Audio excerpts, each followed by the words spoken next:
Thank you so much, Karen. Going to do our obligatory Can You Hear Me Now? So up at the top of your screens, I believe it should be the top for most of you. You should see a hand icon. If you would please raise your hand icon so that I know that you hear me, that would be deeply appreciated.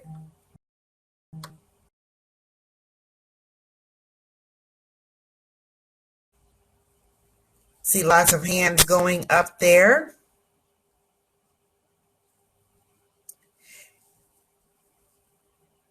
And Kimberly, I see your name twice. So do we have two Kimberlys with us? Or Kimberly, are you somehow on here twice? Hey, Kimberly, I thought that was you. Okay, it looks like everyone can hear me. We are going to jump right in, everyone. I will let you know right now, as Karen said, there are a lot of chats in here. This is going to be a little bit of a different twist to probably some of the other professional learning opportunities you've been on with me. Some of this is going to be just me kind of stopping and us talking so that we can really get an idea of the creating and implementing side of multi-tiered system of support. And I really hope to get the message across to you that, the implementation is actually in the creating. And as you create, you often begin to think of this is how this will be implemented, okay? So I just want to share that with you. I also want to make sure we are all in the right place at the right time at this right bat channel. This is creating and implementing an early childhood education and care. Emphasis on education and care. The goal is for this to reach the entire early childhood community, which means our colleagues who are in community-based programs, Head Start programs, parochial programs, charter pre-K programs. The early childhood education and care phrasing is really our way of having a very broad net so that we bring in the entire fold of the early childhood community. So that is where you are today. And of course, who doesn't want to work smarter than harder these days? That's just the truth anyway, but we certainly want to make sure that now we are working smarter than harder because this is very difficult times that we are in now. And believe it or not, we're coming up on the year anniversary of all of this. Oh my goodness. Now, for those of you who were with me for the defining multi-tiered system of support in early childhood education and care, go in the chat and then just say yes. If you were here and participated in the Defining Early Childhood MTSS, okay, welcome back. Lynn, Leslie, Jessica, Kimberly, Dana, Wanda. Hey, Kathy Vickers, I thought I saw you. Diana, Rachel, Chelsea. This is a welcome back to you. Most of you have probably gone through this whole series that started in September, but particularly for the one defining, we don't like to call them two-parters because it makes it feel like, well, if I wasn't in the first part, am I missing out? So know that this is, I would say this is very much like the Harry Potter series, or if you're a fan of Star Wars series, you can jump in with any one of these webinars and get the full width. But I wanted to particularly speak about those who joined for the defining because we really had to break it up. Multi-tier system of support, the framework itself to really talk about it, it takes a good amount of time to do that. And so trying to say defining, creating, and implementing in 1-2 hour offering, it really would not have done the subject matter justice. More importantly, it would not have done you all justice. So for those of you that were with the defining, I want to say welcome back. For those of you that have jumped in for the creating and implementing, I say hello to you. And oftentimes, we'll get people that say, well, I didn't do the defining because I pretty much know what multi-tiered system of supports is. I'm kind of interested in how do you create the system. Like I've heard MTSS before. I'm in a district where it's talked about at the K up level, so I know what it is and what it isn't. What I'm more interested in is the creating of it. And so if you were not a part of the defining, my assumption is that you've got the definition of it and you'll be able to slide right in when we're talking about the creating and implementing of MTSS. So welcome back and hello to all. As Karen said, this is sponsored by the Early Childhood for Professional Learning in collaboration with Kindergarten Individual Development Survey. Michelle Escapa is the Professional Learning Coordinator, and together the ECPL and Kids has been sponsoring. I just cannot say how excited I am. And for those of you that have been with me through this series, you've seen a couple of slides, and I'll talk about the pre-2K project. You are tonight, February 3rd, drum roll please, the official logo for the pre-2K project has been created, and you are seeing it in front of you.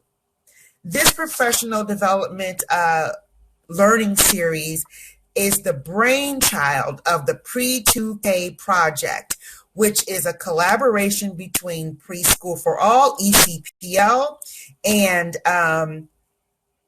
Kids, where quite literally since the Kindergarten Transition Advisory Committee report came out in September 2018, it's commonly referred to as the KTAC report. Cindy Berry, who's the program director for ECPL, reached out to Michelle Escapa, the Professional Learning Coordinator for Kids, and they just started having these conversations about, this is such a good report, how can we bring it to life? And since 2019, I believe the very first meeting was, the KTAC report came out September 2018. By June 2019, all of the conversations that Cindy and Michelle had turned into this wonderful statewide meeting, June of 2019. And ever since then, they have really been doing some great work around piloting how to take the KTAC report and bring it to life. From that, the Pre-2K project was born, and now there you have it, never seen before anywhere else. This is an exclusive, the Pre-2K project logo. Now, what is the Kindergarten Transition Advisory Committee report? The findings are broken out in themes, which is what you see before you here. So there's a theme in it around aligned teaching and learning, a theme around aligned assessments and data, and a theme around strengthening cross-sector partnerships. So as you look at this, we would like to say the Pre-2K project and the ECPL and the Kids is all about strengthening cross-sector partnerships. If you ever look at the report, if you haven't already, we do have a resource link for the KTAC report. If you don't want to wait till that, you can always go into your search engine after we finish today, that is, and pull up Illinois Kindergarten Transition Advisory Committee report. And what it does, it takes each of these themes and then it breaks it down. And so it talks about, what does professional learning look like if you have early childhood teachers, administrators, classroom assistants, related services personnel working collectively with kindergarten teachers and up. So all of the things that you see here are the brainchild of this whole series that has been done. I have been blessed to be your facilitator. This is the last one. We started in September. This is the last one. That time has gone by so fast. Hey, Becky, I thought that was you. Hi, dear. Hello, hello, hello to you. I've been the facilitator for this. It has been such a pleasure to have had the opportunity to be a part of this inaugural type of series between the Kids and ECPL, highlighting the KTAC, but more importantly, highlighting the work the very, very hard work that all of us are doing, particularly you at the field, the people on the ground during this time of COVID-19, which has been very, very difficult for so many people for so many reasons. highlighting the work that you're doing, and then elevating ways that we can do it bigger and better and broader, no matter what comes at us. So I am the facilitator. Here is what it is. The series was called Foundation of Teaching and Learning, Assembly Required. Because if we haven't learned anything else, we've learned that good intentions are not enough. We all have good intentions with our work. Everybody wakes up every morning saying, I'm going to do my best, whether I'm out in the field physically, if I'm on a Zoom or a Google platform. We wake up every day with the intention to do our very best. But to do that, there's some assembly required. And that idea really came from Lynn Burgett, who said, there's so much foundational information that we get for teaching and learning, but you've got to assemble those pieces. You assemble the standards. You assemble developmentally appropriate practice. You assemble observation and assessment. You've got to assemble all of these pieces together to have one holistic practice for teaching techniques and getting your message across as a teacher for students to learn. And so that is why it was given this name. What I love the most about the professional learning offerings are the table talks that follow. In the table talk is where we have the live conversation, where not only do we review, do questions, comments, concerns, anything that we missed during the webinar. We always do that, but then quite literally in our state, there are constant updates.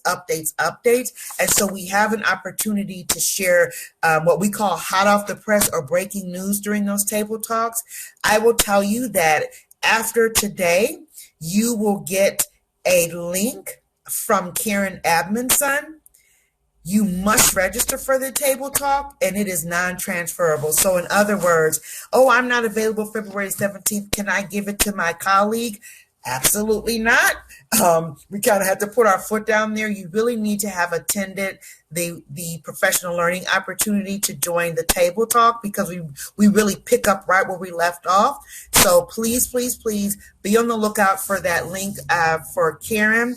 You must register for the table talk. You do get one PDH, and we have been giving away some great Zoom/door prizes at the end of each of the table talks. And I mean, it was so good last time we were giving out the Zoom prizes that the recipients were actually giving out little whoop-whoops. So I hope that you'll be able to join us from 4 to 5 p.m. February 17th for the table talk. For the past two ones, I have had a special guest with me. This is a picture of Dr. Christina Pacione-Zayas. Now, she used to be on the Illinois State, she was an appointee to the Illinois State Board of Education Directors, where she served in the role as secretary. She also, kind of like her day job, was the Associate Vice President of Policy for Erickson Institute.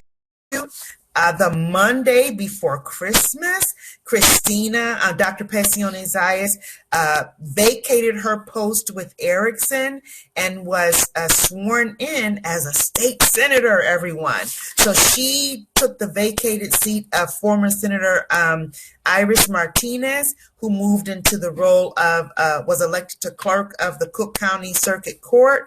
Dr. Pacione-Zayas was sworn in to her role as a senator.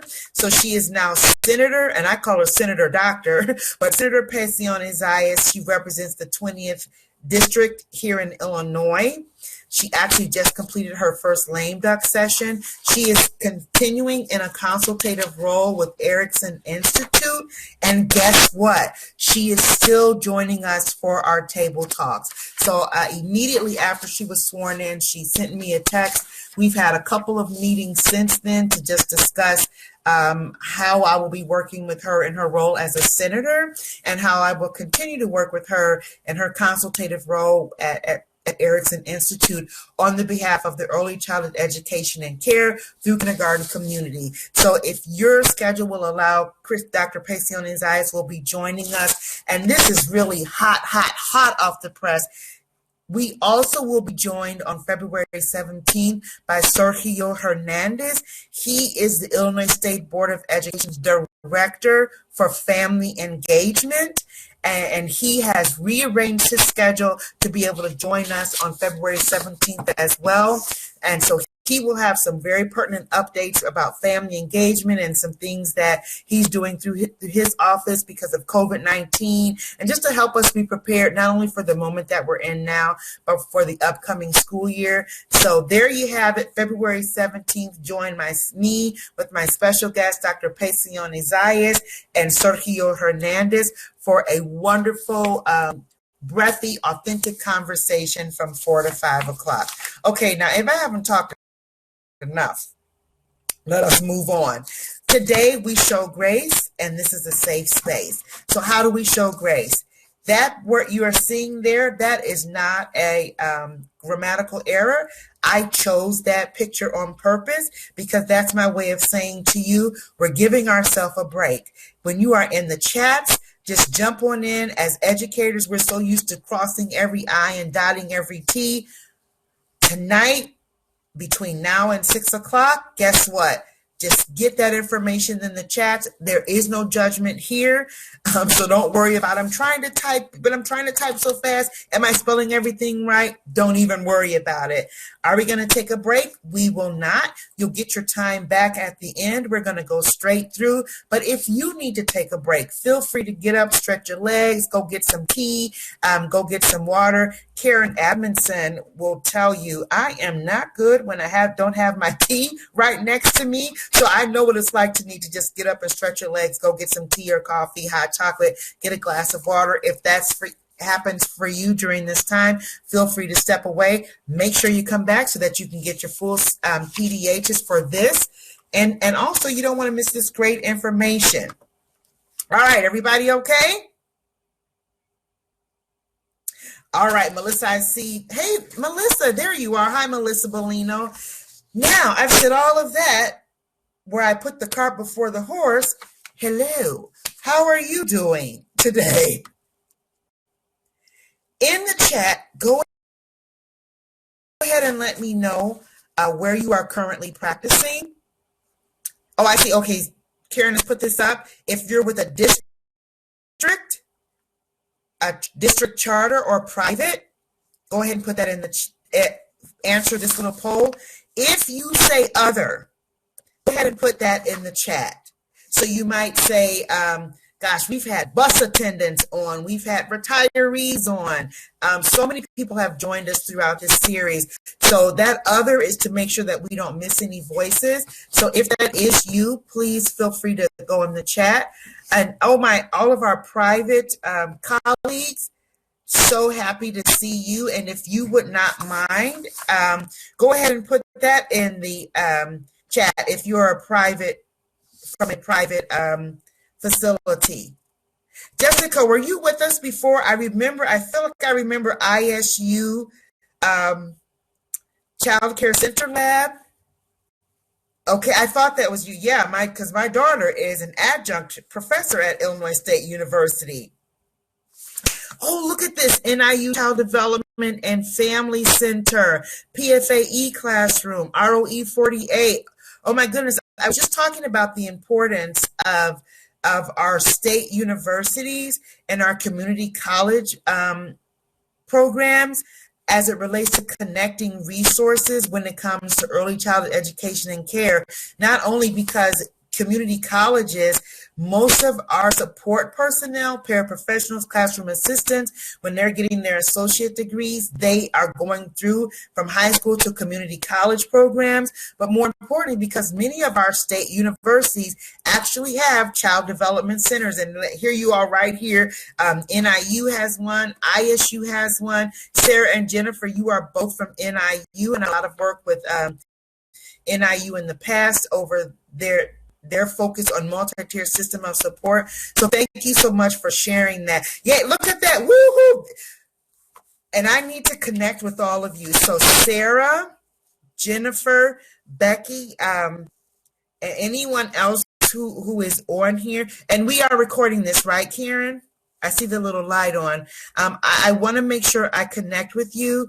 Um, because there is a resource that is going to be coming out. I'll talk more about this during the table talk, but one of the things that thanks to you, Becky Caldwell, from the last table talk, I brought forward the importance about folding in higher ed, community college when it comes to resources for children with disabilities and children in early childhood education and care. So I will be connecting with you all. I believe Karen will have your email addresses so that I can talk to you a little bit more about that, how to get this resource in the hands of universities and community colleges when it comes out. So thanks so much. And if we missed anyone, as Karen said, jump down in that chat and say, hey, Dr. Taylor, I'm connected to a university, or I'm connected to community college, and also faith-based. Faith-based is something we're also looking for as well. We have many faith-based institutions that have preschool for all or PFAE programs. And then if you wouldn't mind, go ahead and sharing, Becky, sharing your current role. Are you an administrator, consultant, teacher, assistant, paraprofessional, family specialist, parent, guardian, and also we always have that other. And if you are other, go ahead and put in the chat so that we know your current role. Yes, Jennifer, multilingual learners, whoop, whoop, multilingual learners rock.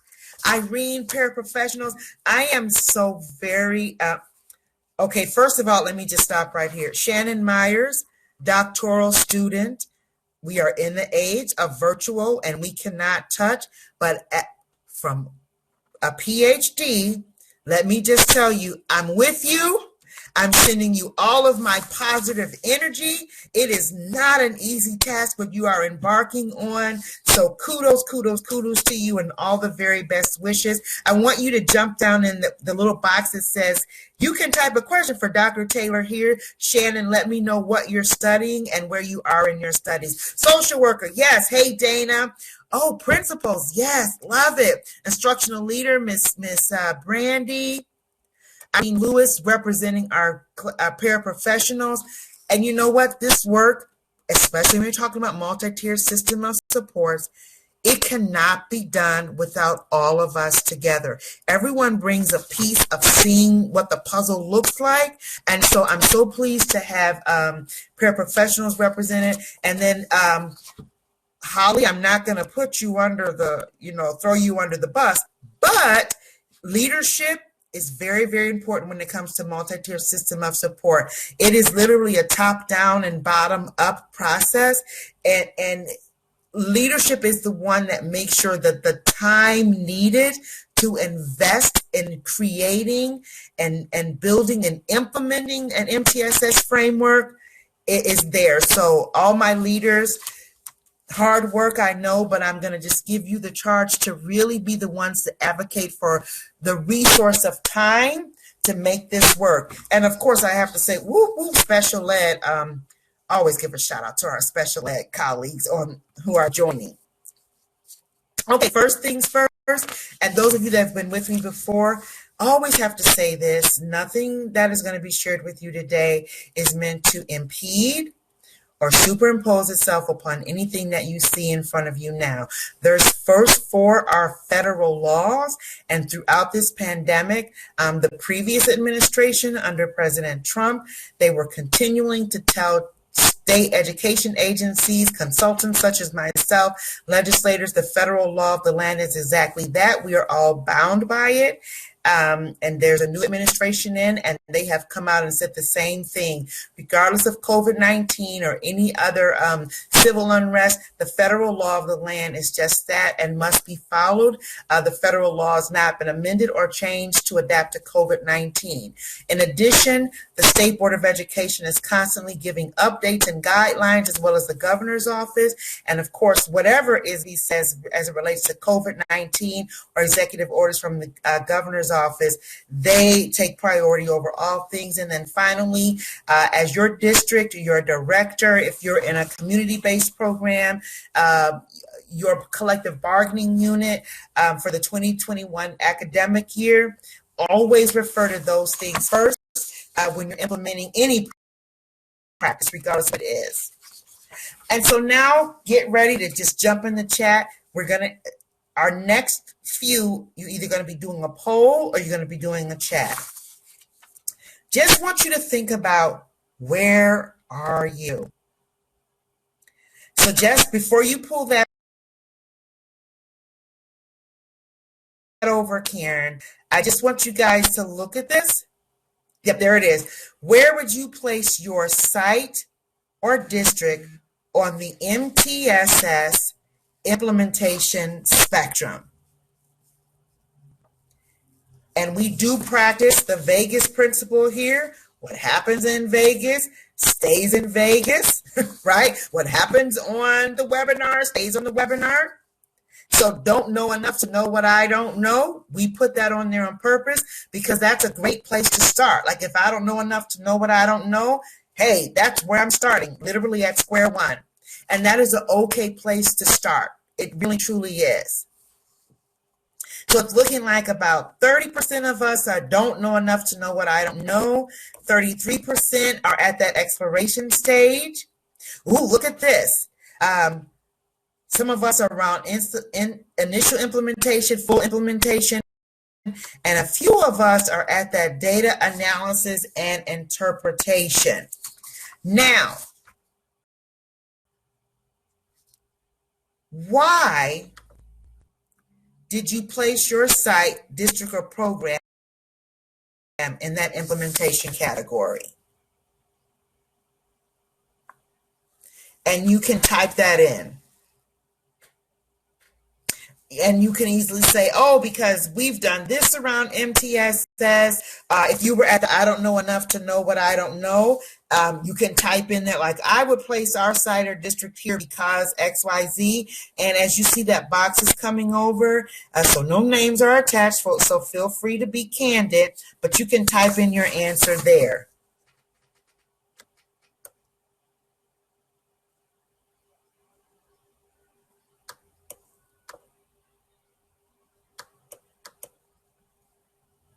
Wow, occupational therapy, Shannon, that is really something. Very much needed.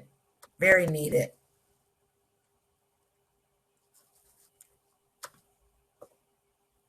Okay, so David is saying we are doing this.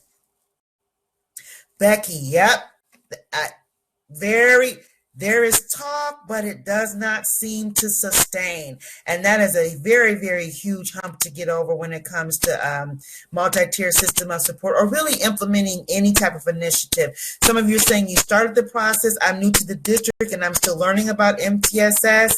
Process has started, but no, there you go. No universal use over our school or district. So you've got what I call popcorn MTSS, and it's some teachers are using it because they feel like they understand it well, or there might be a building or a classroom in our district that really understands it. But as far as a universal practice where everybody knows and understands it, that is not existing. So that is what I call popcorn MTSS. My phrase, I'm not putting it on anybody's district. We currently have an MTSS process, but need to, yes, update to truly service our students. Okay, that word there, update, we're going to talk about that a little bit later on, because that speaks to implementation science. And the truth about implementation science is that you almost are in a continuous, so we're all preschool for all PFAE programs, I'm guessing. You know that compliance checklist. And even if you're not a preschool for all or PFAE program, if you are Head Start, I will let you know Head Start has a framework. If you are kindergarten and up, there is always that time of year where you say, okay, we have to talk about our school improvement plan. Why do you do that every year? because quality is something that needs to be continuous. When we rest on our laurels, what happens is that we do things as a checklist, and then 2 and 3 years in, we've had new staff come in. We didn't orientate them properly on MTSS. We didn't make sure that we went back and reviewed and said, this is what we're going to do. This is how's everybody doing with it. So that piece about having to go back over and review, that's something that literally should be built into your system, because we always have to go back and say, what are we doing? How are we doing it? Is everybody okay with it? Who needs refreshers on it? So that is really key. I'm at a private school that isn't doing this, but I'm exploring it on my own. Rachel, my hat off to you, Rachel Dewey, because you will not go wrong. And my prayer really is that more private schools would really take on multi-tiered system of support, because it's literally a way to take all the moving parts of education, manage them, and take many tiered supports and make them into one system. So kudos to you, Rachel Dewey, for joining and for saying that. Now, while you're still thinking of your answer, think about, because my first question was, where would you place your site or district? This question is, would everybody at your district or site or program say the same thing you just said? Do you think everybody at your site or district or program would say, well, say you said, we do it, but it's not consistent? Would everybody, and that includes administrators, that includes classroom assistants, that includes family engagement specialists, like all really means all, would they say, give the same answer you gave?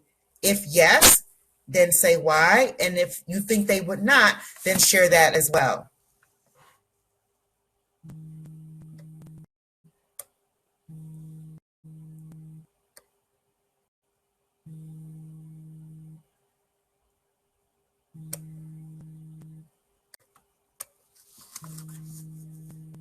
Okay, no, because there are, yes, there are differing opinions at the district level and the building level.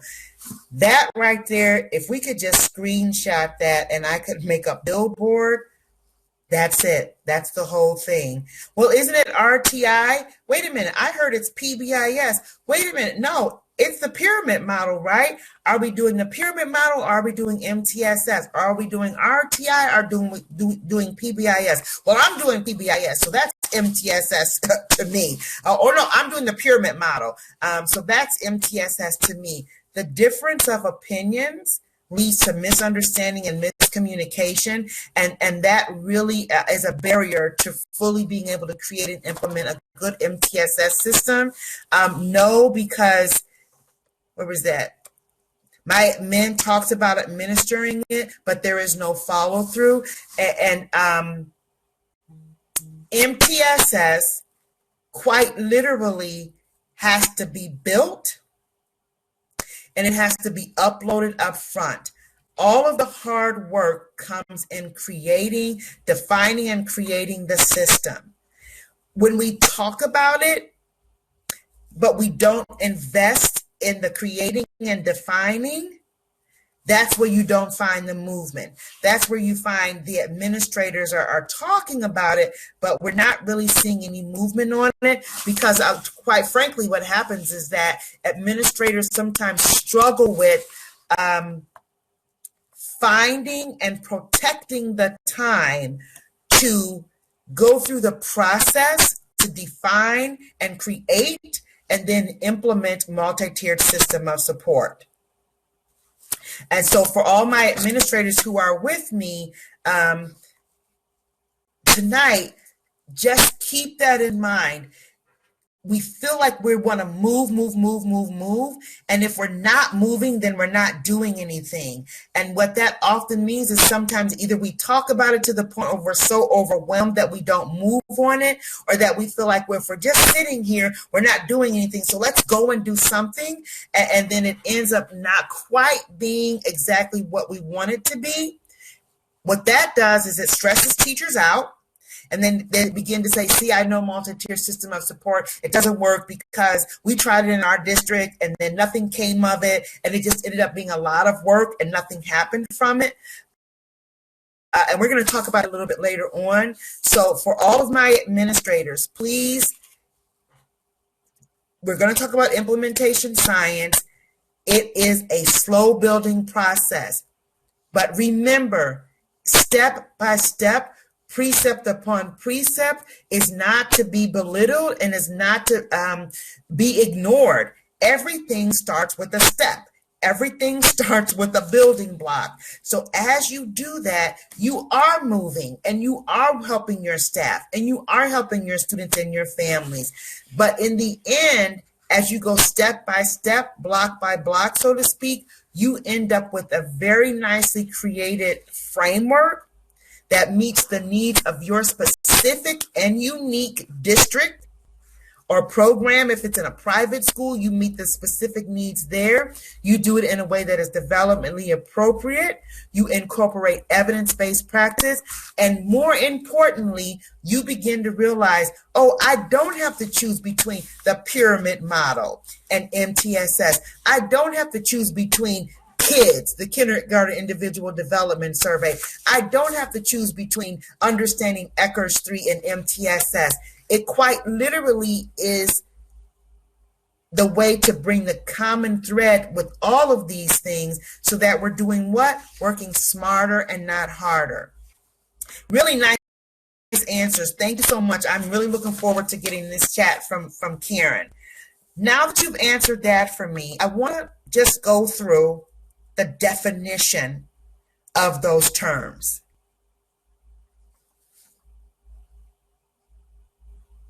So just take a look. And this is just a brief synopsis of the definition. Quite literally, when you go through implementation stages, of course, exploration is kind of to find out a little bit more. But here's just a quick take on each of those. So don't know enough to know what I don't know. It's like, do tell. I'm asking you. You tell me, Dr. Taylor. Exploration is consensus building. Installation, setting the stage. This is where all of our professional learning takes place. This is where we don't say, okay, we're doing this. Here's what it is. It's one professional learning opportunity. Now go do it. Initial implementation, do you see there how the professional learning continues, but then now you're piloting? And if you're in a large district, you might pilot it in certain buildings. You might pilot it at certain grade levels. You might pilot it in a classroom. Full implementation, the plane is built, the system is ready. And if you think of flying, that's when you say, we are on the runway, and then you hear the pilot say, we have been given permission for takeoff. Data collection, is it accurate? Is it accessible? Is it reported regularly? And is it understandable? By whom? Everyone. So when we start talking about data, it's not, well, that the QRIS people, they have our attendance data. They have our expulsion data. The QRIS people have our Eckers summary reports. Well, did you ever see your summary report or your class indicator report? No, that happens, the district director had that. Data is both quantitative, meaning numbers, and qualitative, which is your feedback, your anecdotals on a process. Innovation stage. Everything that is up before is constantly reviewed. We reflect on it. We adjust as needed. And sustainability is when everybody walking in the building, everybody in the district, everyone in the classroom, including families, including the classroom assistants, including the bus attendant, says, this is how we do business here in this district. This is how we do business in this building. This is how we do business in this classroom. And it's not a need to know basis. So in other words, if I were to come to your district or your building and I would say, hey, talk to me about your MTSS practices. 99.99% of the time, different people would be giving the same or similar answers, and no one would be saying, I don't really know about MTSS because I'm the classroom assistant. Or I don't really know about MTSS because I'm the related services personnel, or that's a special ed initiative. So I want you to look at these one more time, and then we're going to reflect and see, do those definitions make you think about changing your initial answer? So remember, the first question I asked is, where would you place your site, district, or program on the MTSS spectrum? And everybody gave answers. When you see those definitions, does it make you change your answer? If yes, why would you change your answer? If you look at it and say, no, you know what? I feel like I was spot on and I would not change my answer, then share that as well.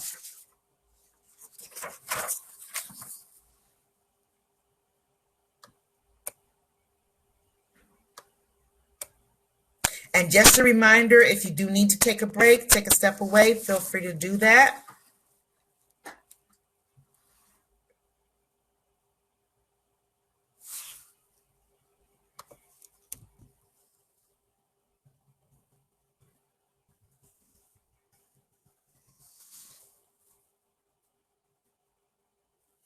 Okay, love it. No, I feel I was right. We use it as best we can. And that's such an honest answer.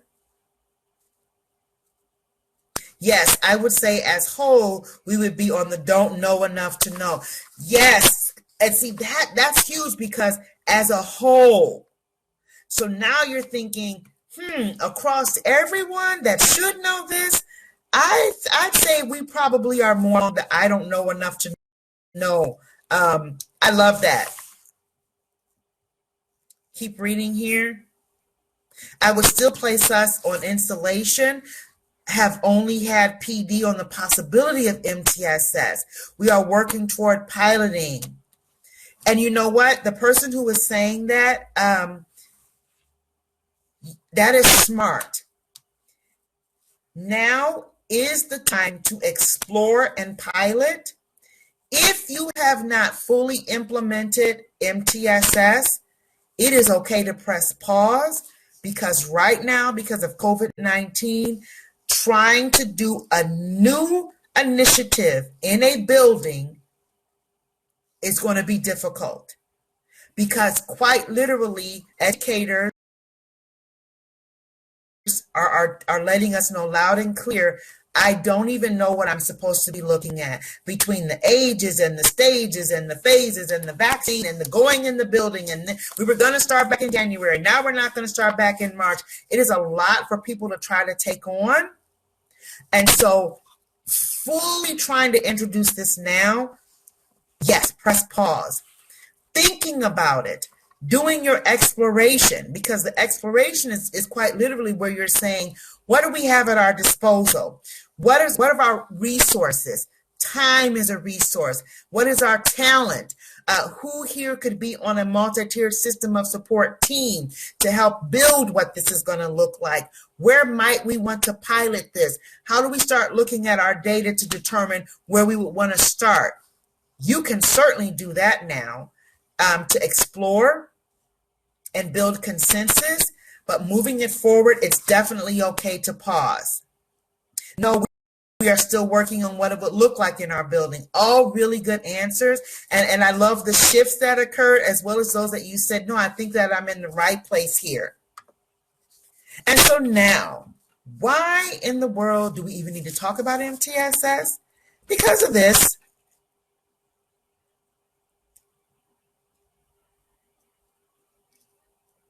What you are looking at in front of you is some, not all, of the evidence-based practices that are either required by our school code. And anytime you hear somebody say it's written in the school code, that means it's the law in Illinois. So it's either required by school code, or because of the law, the school code, it has to be done because it meets something within the code. As you are looking at this is just some, not all. If you look at that bottom part there, in my Yul Brynner, the King and I voice, etc., etc., etc. There is a lot that we are required to do as educators.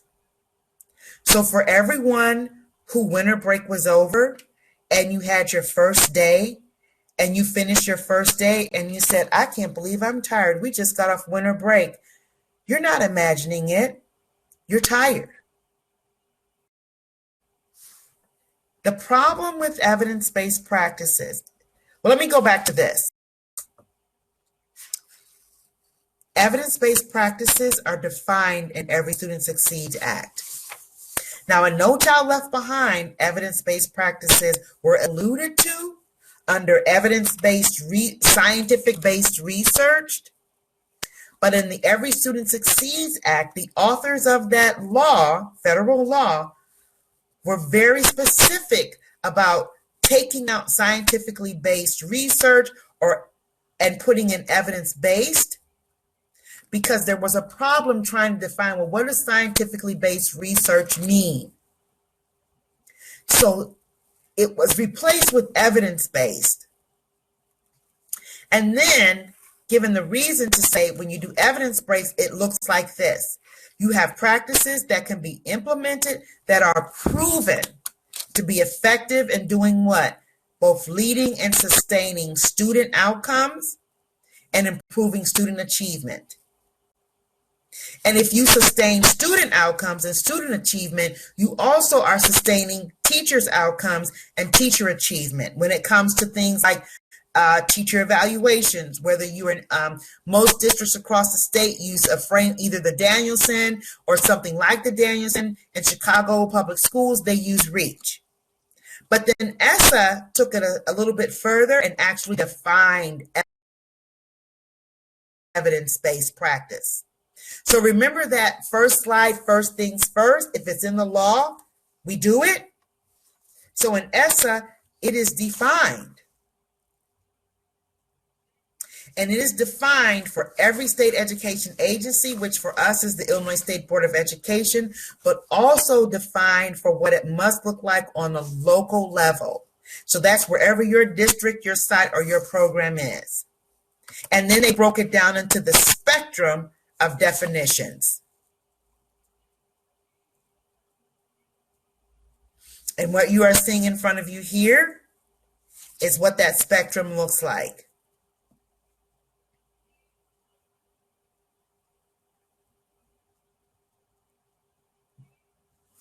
Okay, so everyone got that? So when we look at that turning screen of evidence-based practices, the first thought is like, well, I know the easiest of these practices. But because of the school code and the federal law, that's easier said than done. So what do we want to do? We've got to learn how to live with these practices. For us, particularly as early childhood, education and care community, we know that the earlier, the better. The better of what? Positive peer relationships, self-control, self-regulation, academic success. So when you implement an evidence-based practice to fidelity, the outcomes far outweigh the burden of the practice.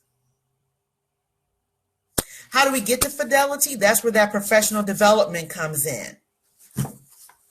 So it takes all of this to get to those outcomes. The problem is this often feels like this. Am I a teacher, or am I working in a circus somewhere trying to keep plates spinning? Am I a paraprofessional? Am I a superintendent? Am I a building leader? Am I an instructional leader? Am I a related service? Am I a social worker? Am I a psychologist? Or am I just a person that's standing in the middle of all these plates around me, surrounding me, that I'm trying to keep them spinning up in the air, because if anyone falls, it's a child that I may lose.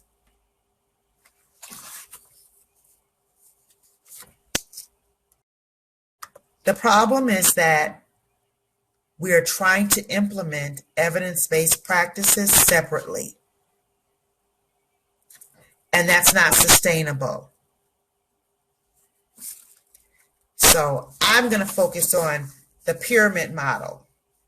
Well, what about Ecker's 3?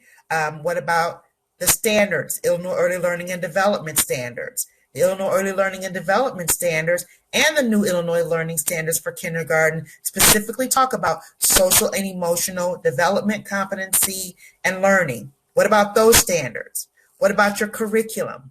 What about My Teaching Strategies, or DRDP, or professional learning communities?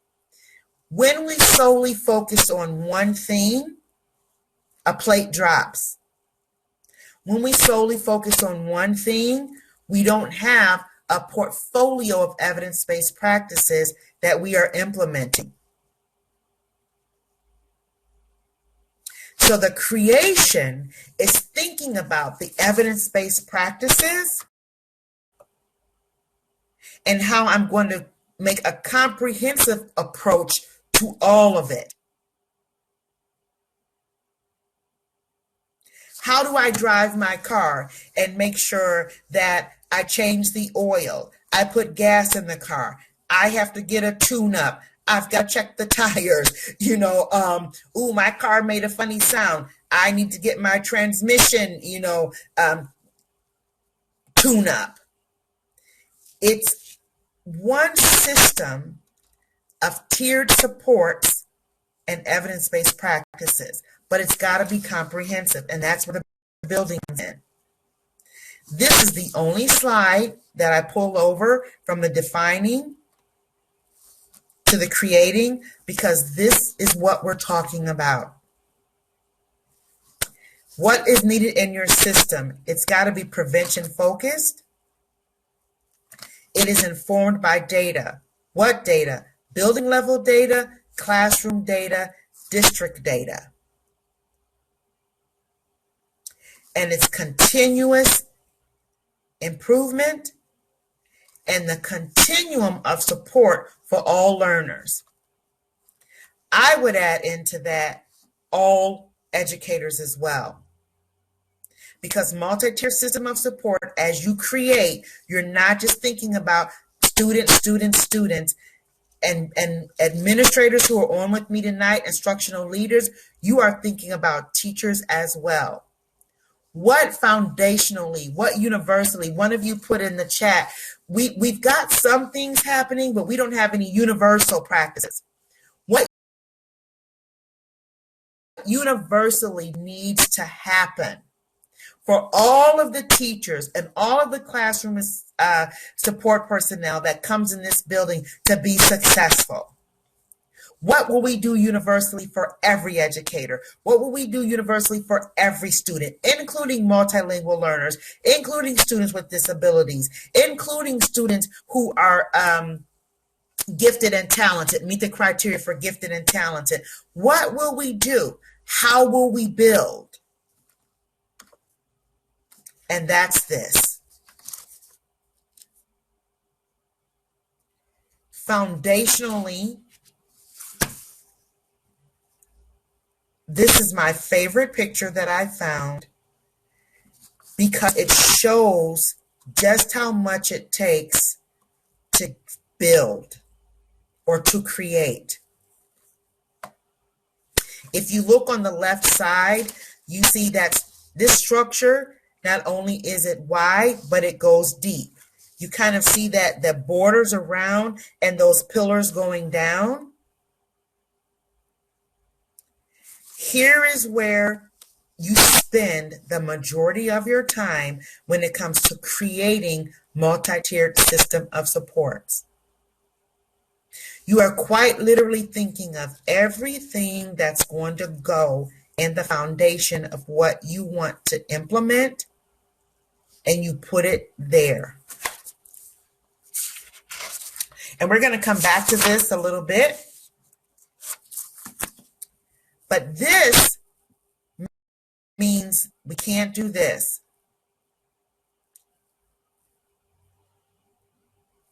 Yeah, and I would agree.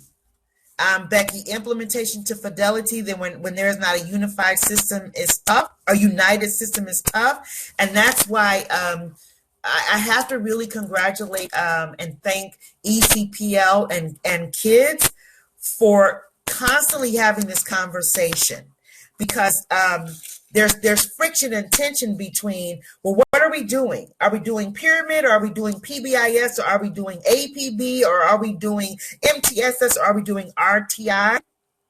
That's just like saying, what part of my car am I going to drive, right? You don't get in here and say, I'm just going to drive the wheel. No, the whole thing has to move forward. And when it doesn't, you immediately get yourself to your mechanic because something isn't right. Taking that time to build it out on the ground. Everybody say it with me in your living room. We can't hear you, but I'm going to trust that you're saying it. We will build the system on the ground.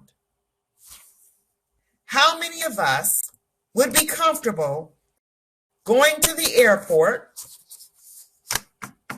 and having them say, ladies and gentlemen, we are now prepared to board flight 544 to Cancun.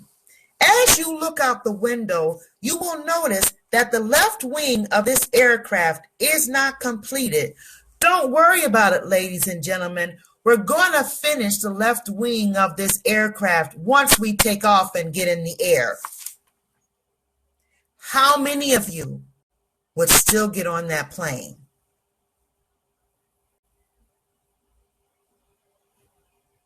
Brandy, absolutely no way, right?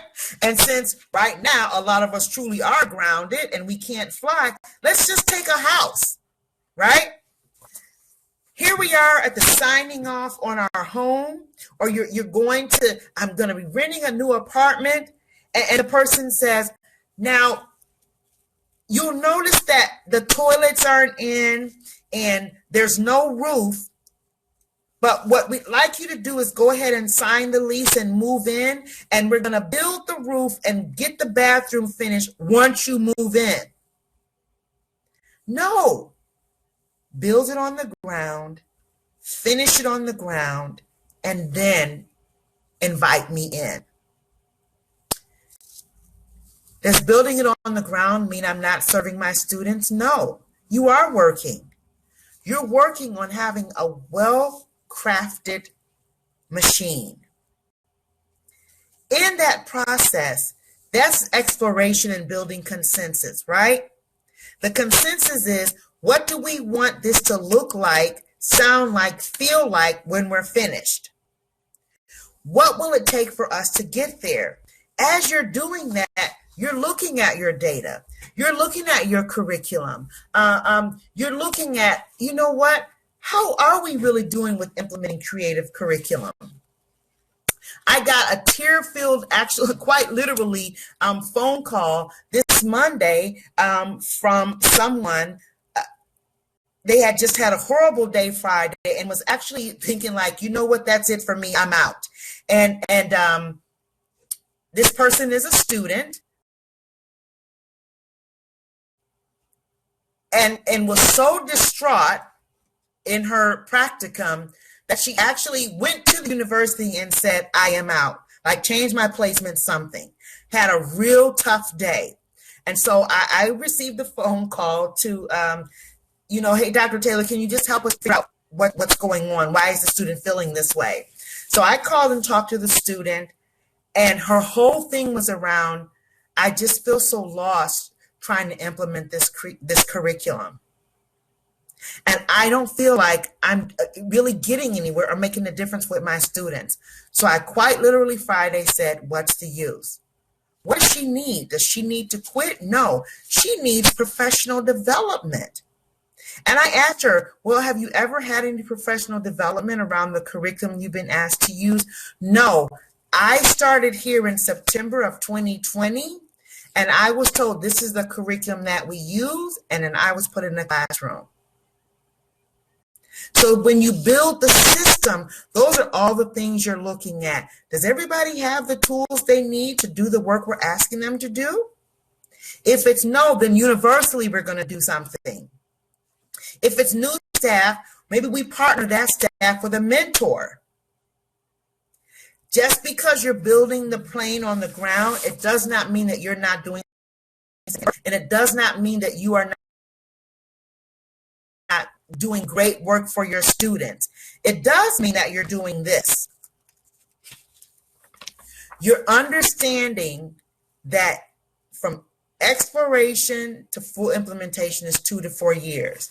Now, let's go back to that definitions, right? And in those definitions, after full implementation, there was quite a few things there, all the way to this is just how we do business. Look how long it can take you just to get to full implementation. Notice also the overlap.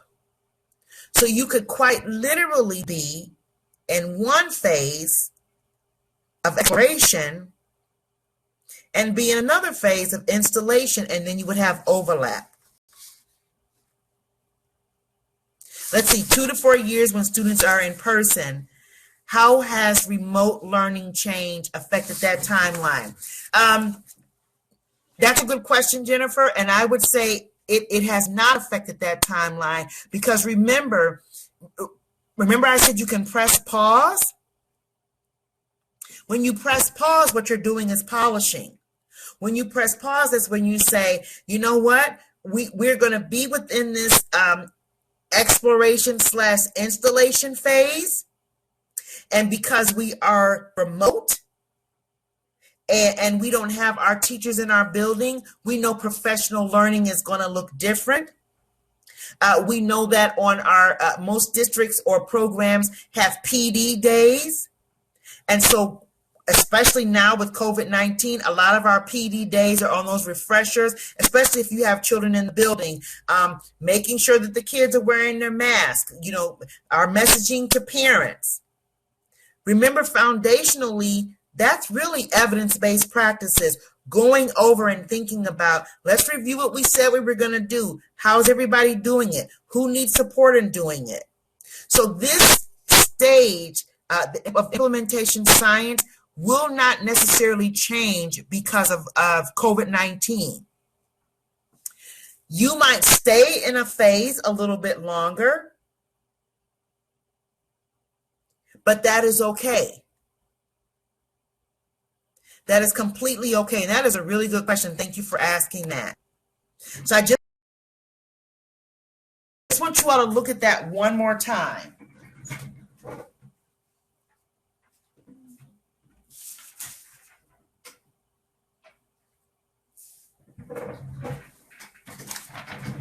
And then think about full implementation.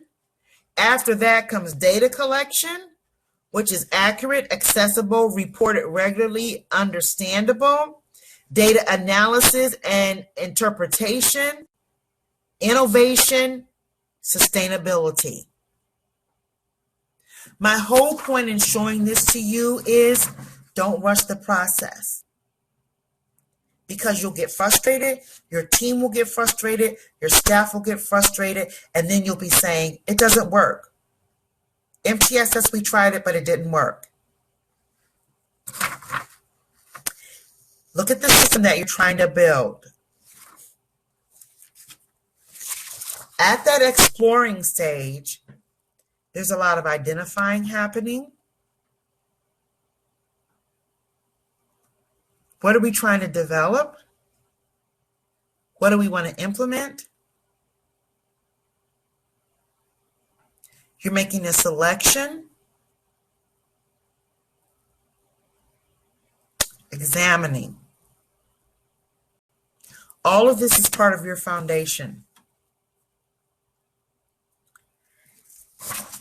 I'm going to give you an example.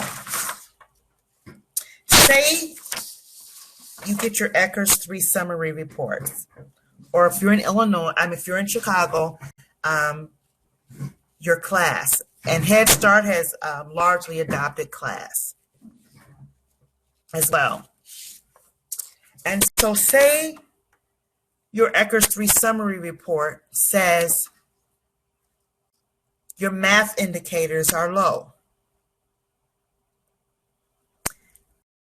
Multi-tier system of support, that is very good data that says in our building, we need to do more professional learning around math literacy. If holistically that summary report comes back and says that is adult data, but that says we need to do this. It's a macro thought process. Let's talk about students. Say you do your My Teaching Strategies or your DRDP or early learning scale. Those of you that are using high scope may be using core. And you collect that data and then you say, okay, professional learning, we're going to look at our student data. And that student data tells you that your students are not doing as well as you'd like them to do when it comes to literacy.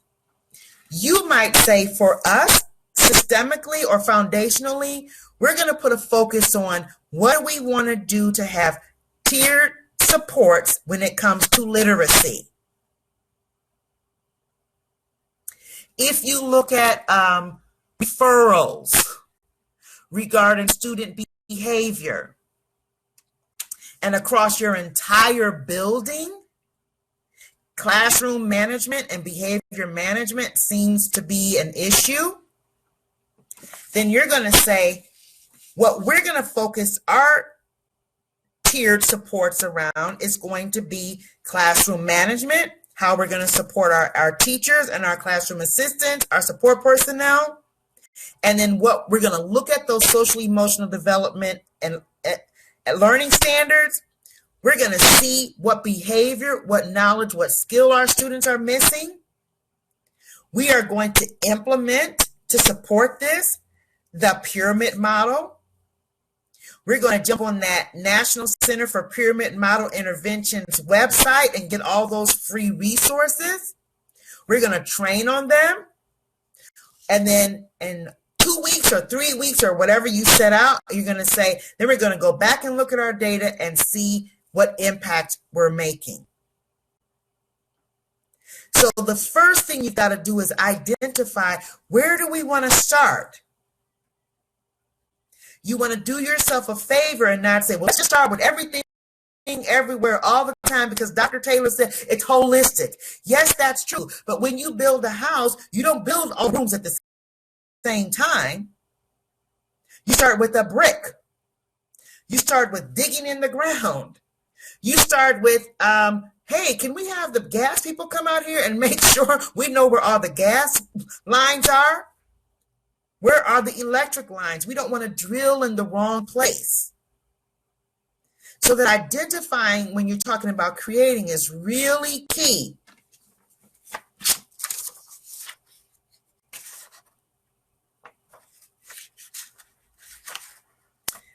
I'm going to stop here for a minute. Questions, comments, thoughts, aha moments. moments or moments, put them in the chat.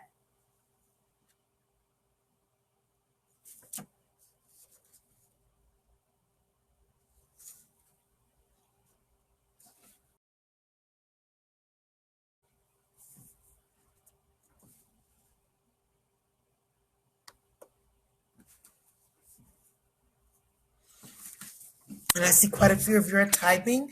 So, of course, they always say you're never supposed to have silence on a webinar, but I think it's important to just pause for a moment so that you can think about whatever you want to put in the chat.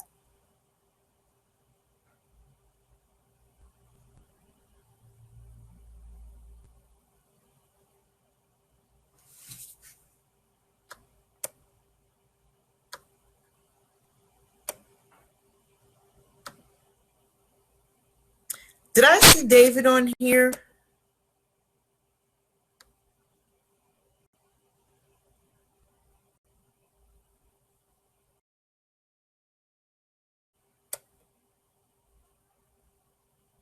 Okay, I thought I saw David. Okay, it's good to hear that it's okay for the process. Yes. Mm-hmm. Jackie. Yes. Oh my goodness. And I'm a fan of PLCs. I am a huge proponent of PLCs. But guess what? I hate to sound cliche, but Rome wasn't built in a day. It simply was not. And when we overwhelm our senses, and here's what happens. Okay, thanks, Karen. I thought I saw David. Human nature, and on all of us, please let's get this. Human nature gravitates towards success. We all want to be successful. We all want to feel good about ourselves, personally and professionally. So if I'm overwhelmed with a lot of things and I'm not given an opportunity to learn how to manage them, what I will do, the brain is very loyal to what it knows and understands. So quite naturally, teachers, classroom assistants, students will gravitate towards the thing that they feel best about, that they feel the most successful about, and then everything else just kind of say, well, you know what, that plate is just going to have to spin. Because human nature are divinely created to want to feel good and successful. So when we try to solve all the world's problems during one PLC, even as the adult educator, I'm going to hear the one thing that makes sense to me, and I'm going to focus in on that. Problem is, Jacqueline, sorry about that. Remember those evidence-based practices that were spinning around in our heads? The law doesn't allow it. The law doesn't allow us to just say, you know what, I like lesson planning, so I'm just going to focus on lesson planning. You know what, I like the standards, so I'm just going to focus on the standards. I like Eckers 3, so I'm just going to focus on Eckers 3, or I'm just going to focus on this portion of Eckers 3 because I feel really good about language literacy, math literacy, not so much. We're quite literally required to do all of these things at the same time. So I cannot try to do it all at once because then I'm overwhelmed.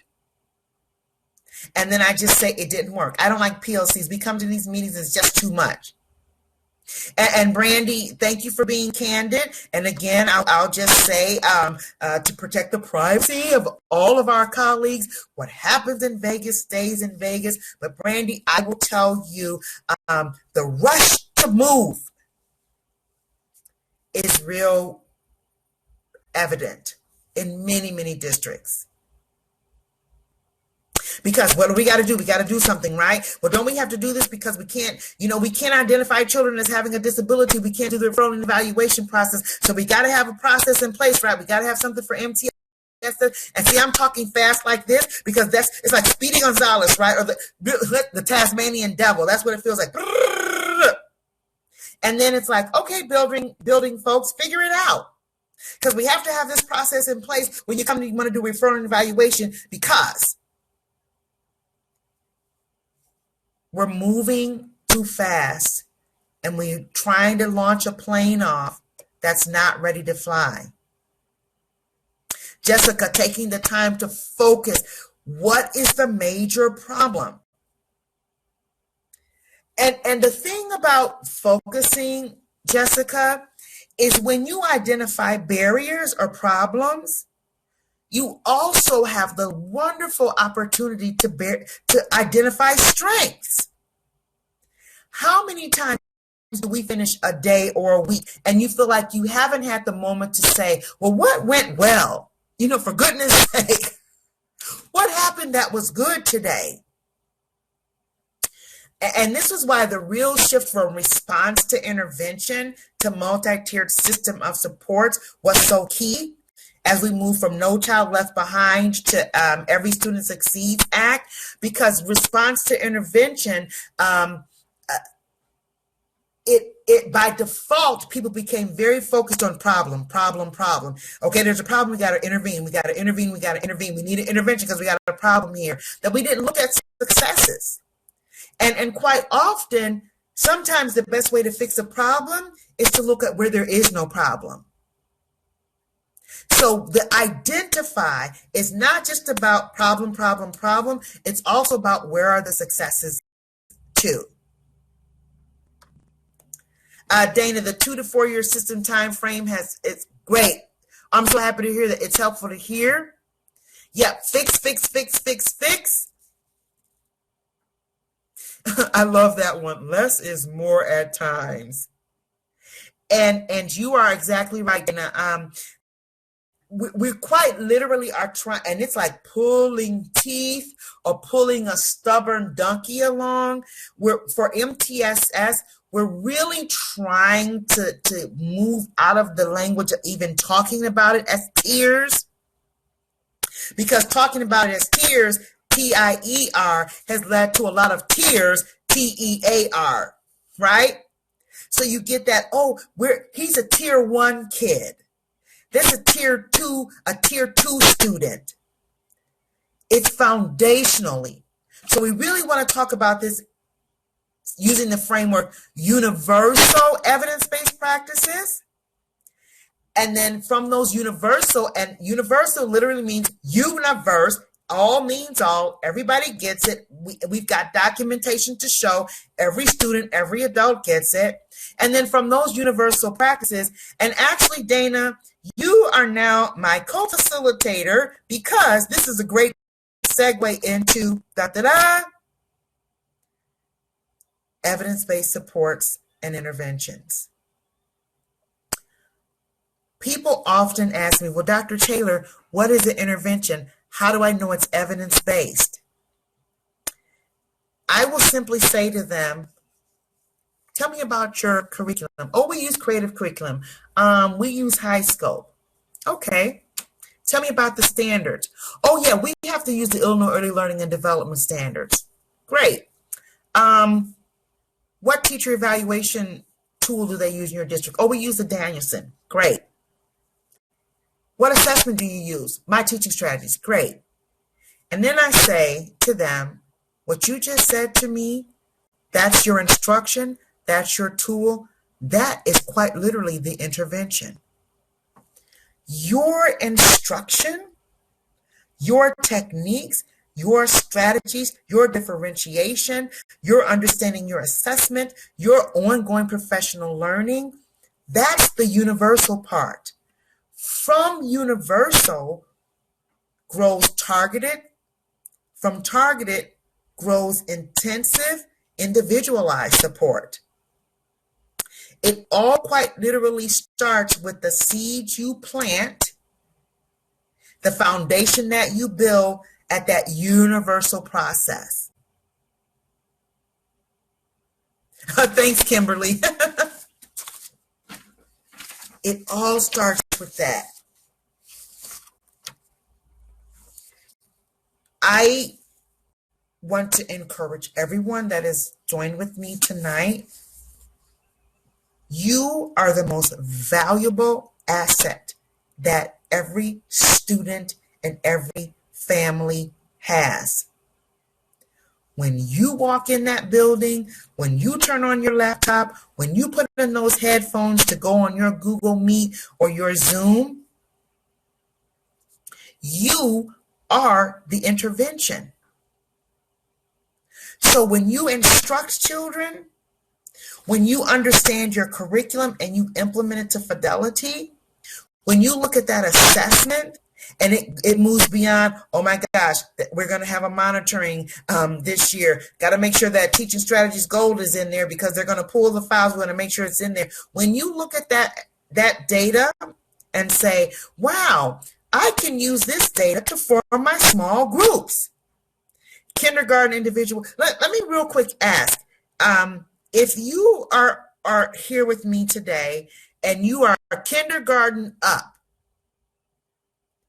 put that in the chat, because I forgot to ask that. And on many of these webinars, we've either had teachers that are kindergarten, we've had some kindergarten first, second, third, but we've also had some administrators who their role in their district is that like they're the pre-KK coordinator. So if that is you, go ahead and type that in so that I want to make sure I recognize that. Okay, thanks, Ella. And the reason I want to bring this up, and I think I saw Terry Montgomery on here too, kindergarten, there you go, Lynn, pre-K through first director, okay, of early childhood. Kindergarten deals with kids, right? Kindergarten Individual Development Survey. Hey, Terry, I thought I saw your name. The Kindergarten Individual Development Survey is to kindergarten what the dial for the IGDs is to pre-K. It is that first opportunity to survey and understand the children who are coming in your care. You've never seen them before. You don't know those children. Even if, I had his brother when he was in kindergarten 3 years ago. That's okay. This is a completely different child. So you screen, right, in early childhood education and care, because we need to know where are these children along these areas of development.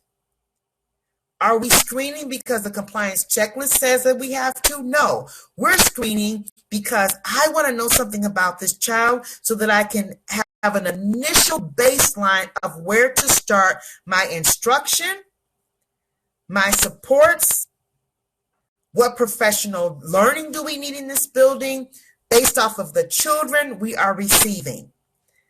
Fast forward to kindergarten.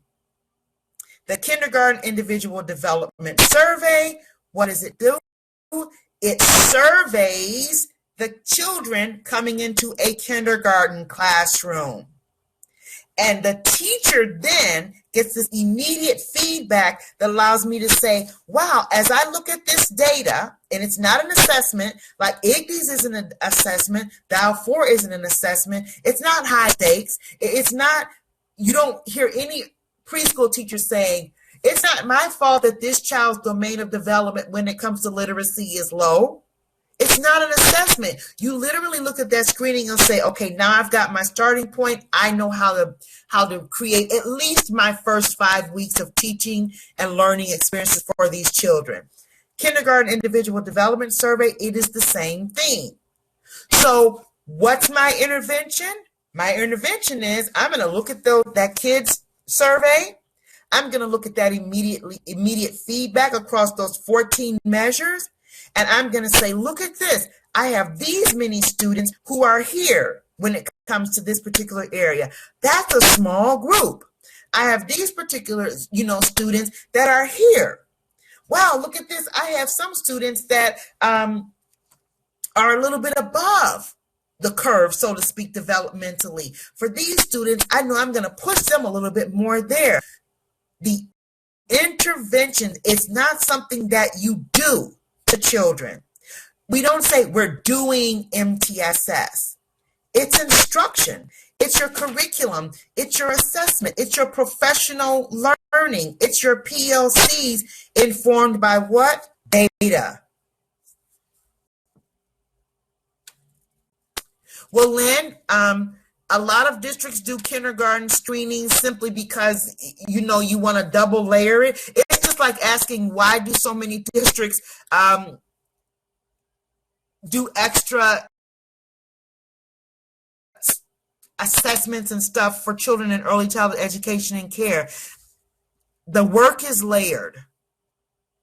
The work is layered. That's just the best way I can put it. And there are many districts who make the determination that we want to do this because maybe it's attached to a greater curriculum or something that the district might be using. So they do a kindergarten screening. My point is that the kids is not an assessment. It is a survey. It's literally called the Kindergarten Individual Development Survey. It is a survey to determine the development of readiness along 14 measures for children entering kindergarten. Lynn, is that redundant? I'm going to defer back to my first things first slide that says, whatever your district or program has said, hey, we're going to do this, then that's the deal. So kids is written in the school code. In our school code in Illinois, the Kindergarten Individual Development Survey has to be completed within a certain time frame of students entering kindergarten. Do districts in our state have the autonomy to add something to that or do something in addition to that? Yes, they do. There are some districts that partner with Erickson Institute. Erickson Institute has an EDI instrument that is several measures that's community-based. If those districts partner with Erickson, they are implementing the kids, and that district has decided they're also going to implement EDI. That is an autonomous decision that the State Board of Education allows districts to make. I'm trying to be fairly politically correct.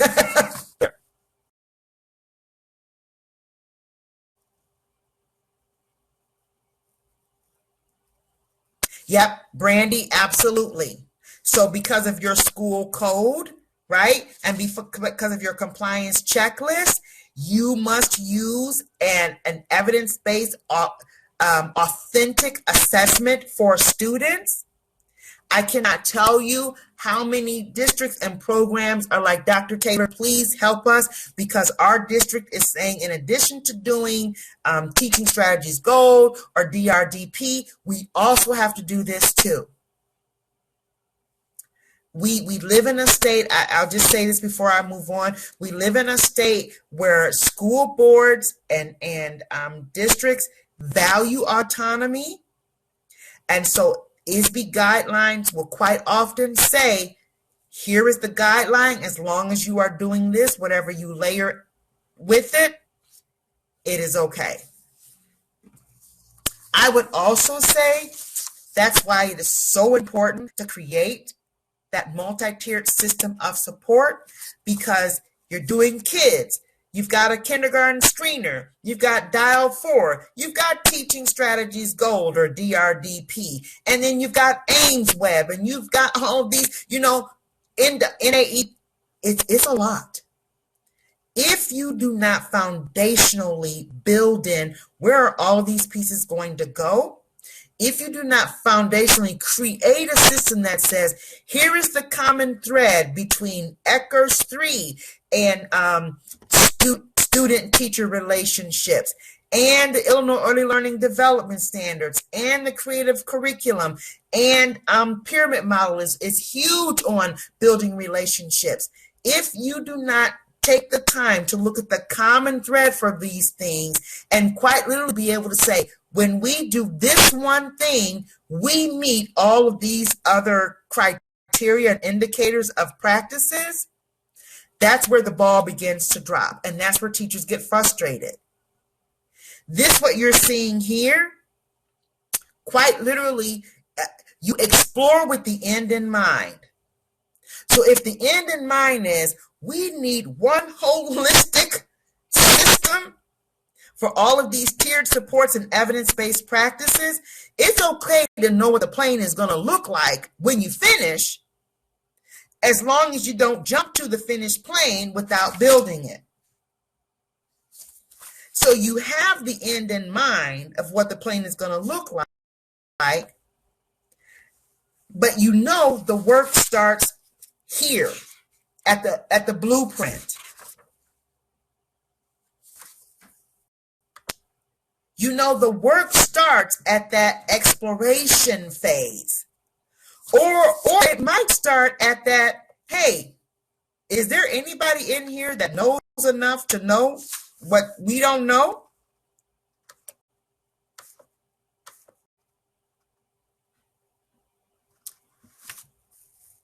At the exploration phase, and I've got a trigger happy finger there, okay. Let's just keep going with that, building the plane while it's on the ground. When the plane is on the ground, do you need a construction crew or do you need a flight crew? What do you all think?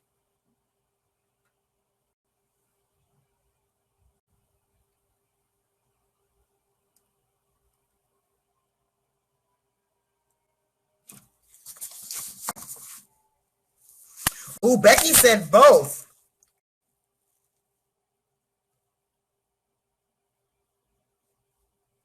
Okay, so Lynn and Becky, tell me why you think you need both when you're building the plane. And think about the blueprint. I don't know if I can get back to that slide or not.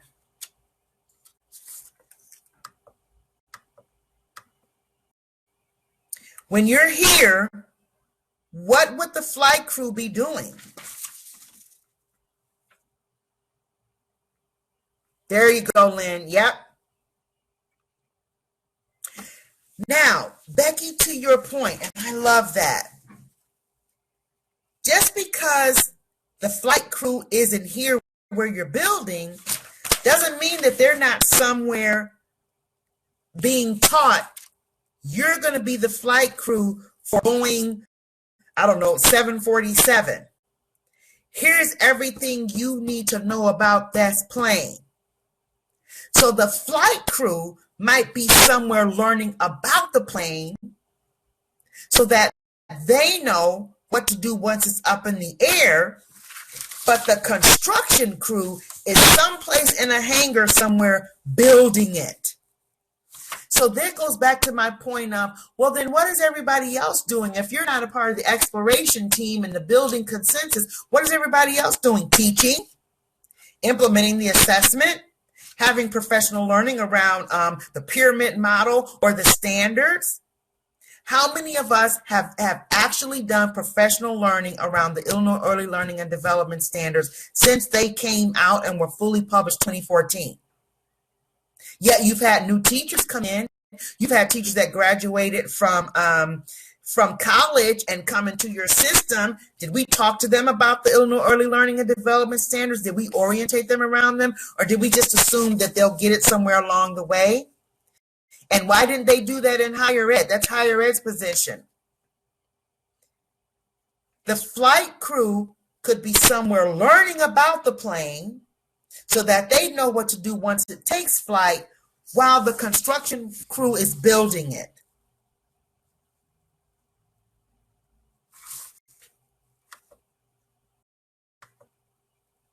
So we make sure that everybody is in their right place, doing the right thing at the time specified for them.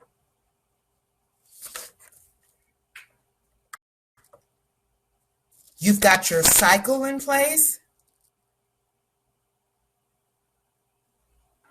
staff and building, and classroom level data.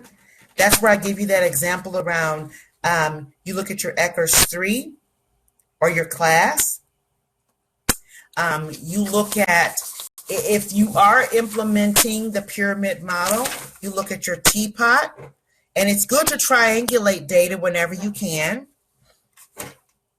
So you would look at your Eckers 3, you could look at teapot, and then you could look at your Danielson outcomes.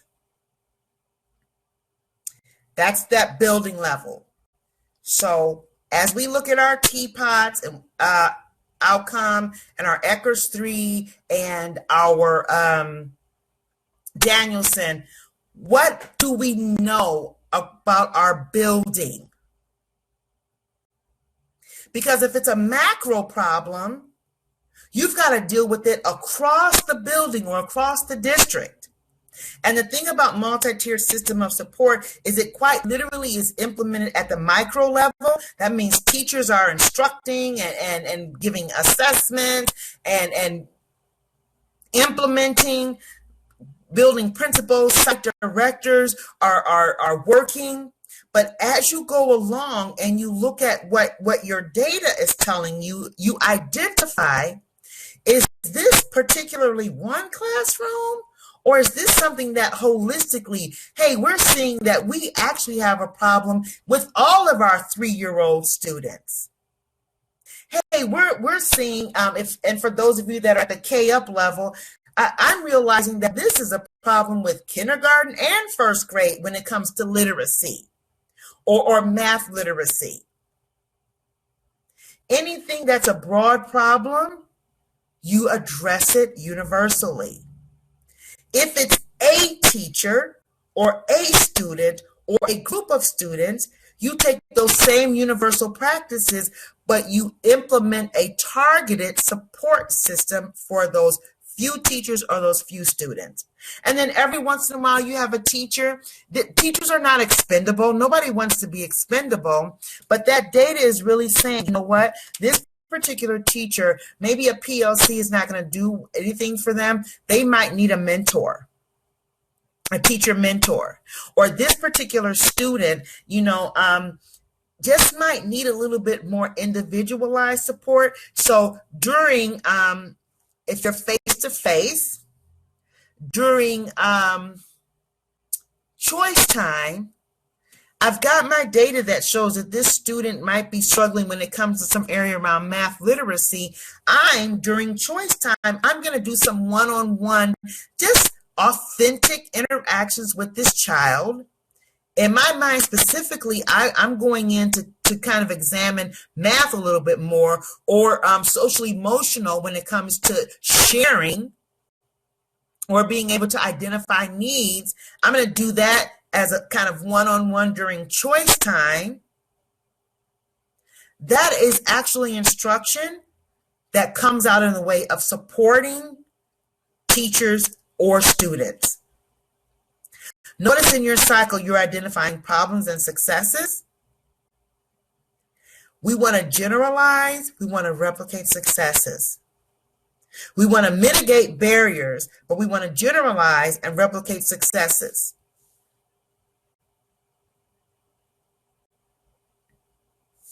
So Rachel, I would say flight crewish, yes. Simply because my point that I want to get across the most is you build first.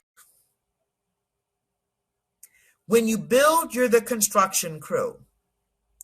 When you're in flight, that's the flight crew. The flight crew might know how to hand out snacks. They don't know how to use the drill bit. It's a different skill set for the need of what's happening. So my point in showing that picture is literally just to say, build it on the ground. And when you're at that consensus building stage for what you're creating, that is very, very different from we're up in the air flying, or we're ready to implement this full out. Did that answer your question, Rachel?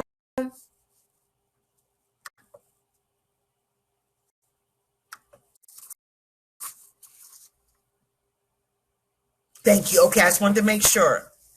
I'm showing this again just to let you know your foundation is so important. And just like this seed is growing, what you plant will grow. Start where you are. Don't reinvent the wheel. Every time you feel that little shake in your car, you may not need new tires. Maybe you just need your tires balanced. Maybe you need them rotated. Sometimes you'll go into your mechanic and you'll say, ooh, when I pressed on my brakes, it seemed like I felt a little something on my, my front passenger tire. Your mechanic may say, you just need your wheels balanced. You've driven the car for 3,000 miles or whatever the mileage is, and you need your wheels balanced. Every so many miles, you're supposed to get your wheels balanced. Creating the multi-tiered system of supports framework doesn't mean you're throwing out everything that you know and just going to create something new. That frustrates teachers and educators so much, because what it makes it feel like is we constantly have to keep going back and starting a new initiative over and over and over and over and over again. No. What do you have? What are you doing? Your starting place can always be, let's just see how we're implementing and talking about and understanding what we're already doing. What do we do when we have a child that is not progressing well academically when it comes to literacy or math or the domain of physical and health? This child, their gait seems to be a little bit off. I've noticed that. What am I going to do about it? Yeah, make sure when we have our choice time, when we have our gross motor time, maybe I'm going to spend some time with this child to see, can he jump rope? Can she jump rope? Can she jump up and down on one leg? There's many things that you could do with the practices that you have to build the support framework. Speaking of flying, and then this is where I've been really trying to get to, and I'm watching the time here. Absolutely, Kimberly. Since we've been talking about flying, you see this? This is what your universal tier looks like. This is what your universal platform looks like. Stuff it with everything you have. Because remember that picture of the little leaf, and then the next jar has 3 leaves, and then the next jar has 10 leaves? What you plant and what you cultivate, that's going to be what springs up. And here's what I've been trying to get to. Let's talk about what goes in the foundation. And so now I want you all to just fill in this chat. Okay, I'll start it out to give you an idea. What goes in this foundation? The Illinois Early Learning and Development Standards.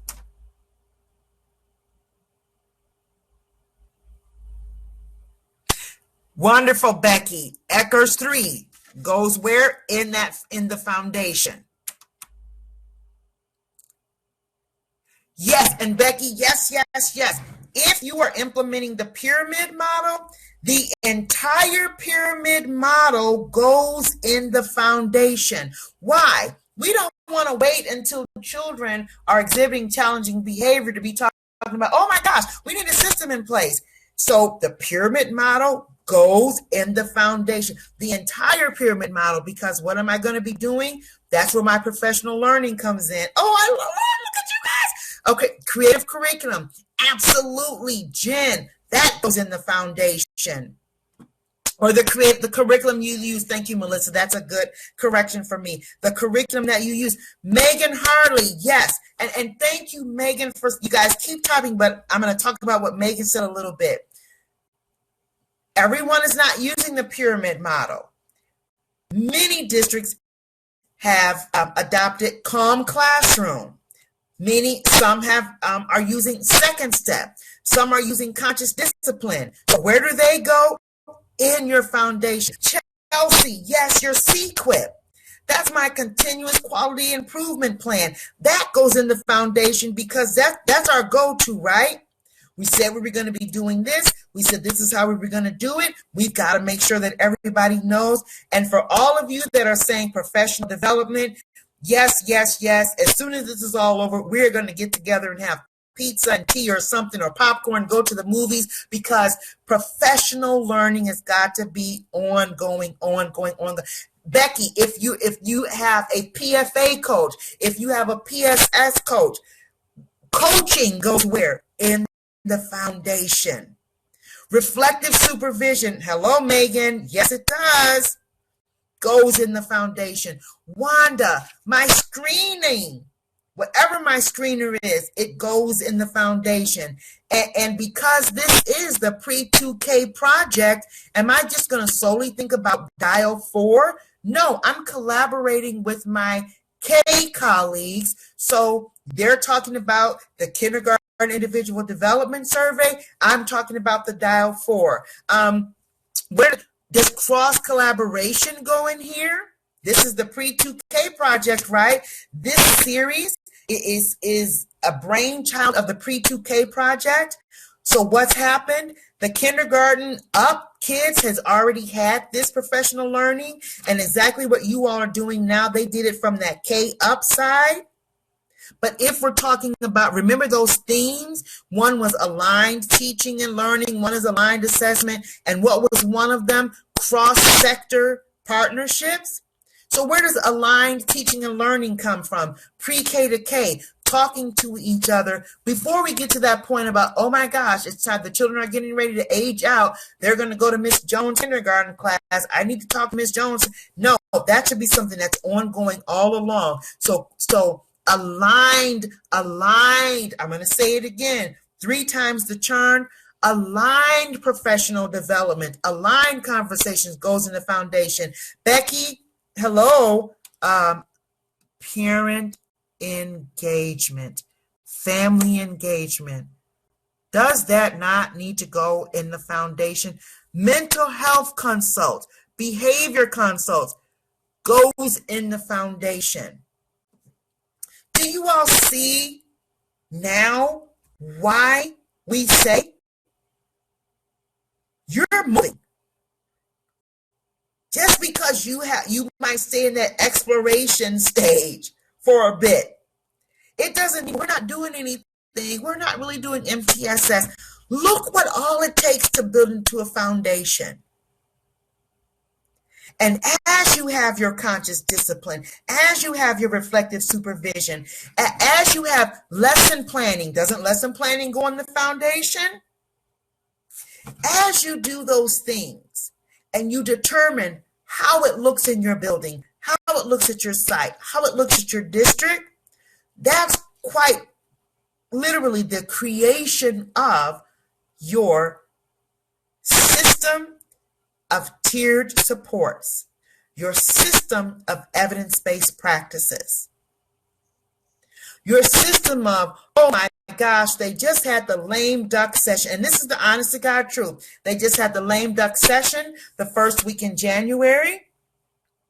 They passed a bill that's on its way to the governor's office. He's expected to sign it if he hasn't already. One of the bills, was almost 730 pages. A fourth of those 730 pages was an education pillar, all about things that need to happen in education in Illinois. Guess what? July 1st of 2020, an omnibus education bill passed that was about 800 pages. All of this has to be implemented in Illinois. My point is, if we're going to stay in the business of education, we're going to have to accept the fact that there will always be some type of reform, some type of initiative, some new piece of legislation, And from that piece of legislation, somebody somewhere is going to say, well, then this is the practice, or this is the tool, or we got to use conscious discipline, or we must do, mindful practices, because that will help people meet the confines of this law. We would love for that to stop. It's like almost stop the madness, right? We would love for that to happen. If we're going to stay in this business, we've got to accept the fact that it's not going to stop. So every time a new initiative comes, because we have built a good foundation, because we already know what we've got in our foundation, tools for challenging behavior. This initiative or this reform, it slides right in there. You continue to be empowered by the system you have created of tiered supports and of evidence-based practices. I just almost have to calm down. You all have inspired me so much. What have you done when you build a good foundation? You prevent initiative fatigue. What have you done when you build a good foundation? You have resisted that urge. Well, let's just take flight. Because I heard district XYZ, they say they're at full implement. They're at the this is just how we do business stage. We need to get there too. Or this is usually the one. The district says we have to have a system in place by June. Resist the urge to take flight. If you build the plane when it's on the ground and you build it well, when you take flight, guess what you can do? You can adjust for turbulence in the air. When the flight crew says, if the air pressure in the cabin drops, this piece of mechanics is going to drop down. We want to put it over your mouth. They don't say, if the pressure in the air cabin drops, we will build these oxygen masks, and we'll try to build enough for all of you on this flight to be able to breathe successfully. They say, hey, when there's a problem, the plane is already built to respond to that problem should it exist. Keep your seatbelt on. If there's turbulence, the captain is going to put the beam, that light's going to come on. The captain doesn't have to come out and say, put your seatbelt back on, everyone. They push a little button and boom, that light comes on. That means make sure you're in your seat. Your seatbelt should be fastened. We've got some turbulence. Everything that is needed to address the problem, it's built into the plane. Why? Because it was built correctly on the ground. I promised I would give you all some time back, so I'm going to finish myself out here. Hope you can join the table talk on February 17th from 4 to 5. Be on the lookout for that link. We will be joined by Dr. Pacione Zayas and my good friend Sergio Hernandez. Thank you so much for your time. I will end with this note of thanks. It's Wednesday. Get to Thursday and Friday. It's going to be cold outside. Perfect excuse to just stay inside, watch the Super Bowl, or while your husband or your friends are watching the Super Bowl, I don't know, watch Bridgerton on Netflix, whatever that is. Everybody seems to be talking about Bridgerton. But my main point is life without rest is not sustainable. Teaching without rest is not sustainable. Parenting without rest is not sustainable. Being a human being without rest is not sustainable.